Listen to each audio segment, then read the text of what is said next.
genre, is it kind of a safe haven for you, James? You keep coming back to it. Is it because it's your first love as a genre? It is, it is like a first love. You always remember your first one, right, as they say.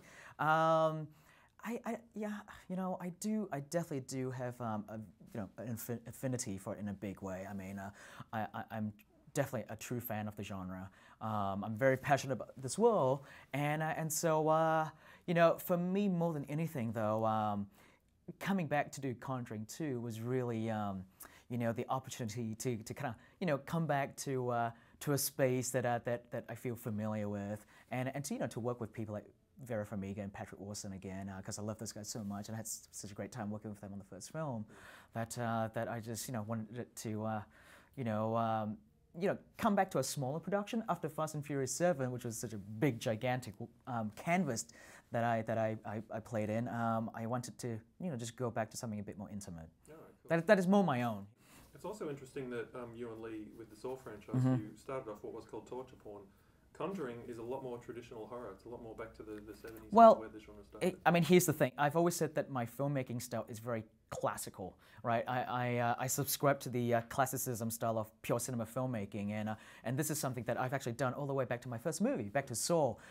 It just so happens that that the media could not see past the blood and gore aspect of it, which was actually very small in the first movie. It wasn't until the sequels that they became a lot more in your face.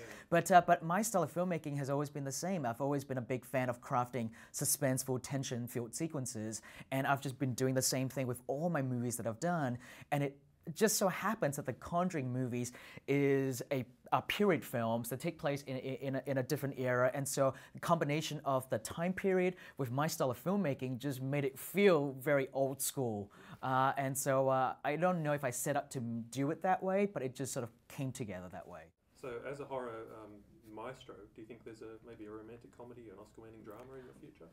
I would love to. I mean, I joke that I had to make my love story by hiding it in a horror film, because I think Conjuring 2 is very romantic in a lot of ways, yeah. You and Lee are really blazing your own trails separately now. Does that feel a little bit bittersweet after you guys worked together so closely for so long?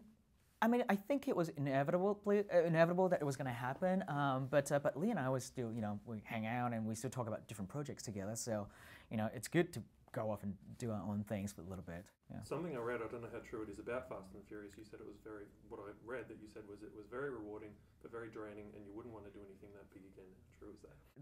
Everything is true except for that last part. I do, I gotta say, it was an amazing experience, you know, to work with movie stars, to play on such a huge canvas. The only thing about that was, you know, it is difficult coming into someone else's franchise. For me, up until Fast and Furious 7, everything I've done has been stuff that I've created. And so it was a bit weird to go into someone else's, you know, world and play with it, and you kind of have to play by their rules, and I totally respect that. I think that's what I mean about, you know, if I can help it, I want to play in that bigger space again. I love the big budget sort of style of filmmaking, but I want it to be something that I get to create this time. Okay, anything on the horizon in that nature? I got a few things cooking away, yeah.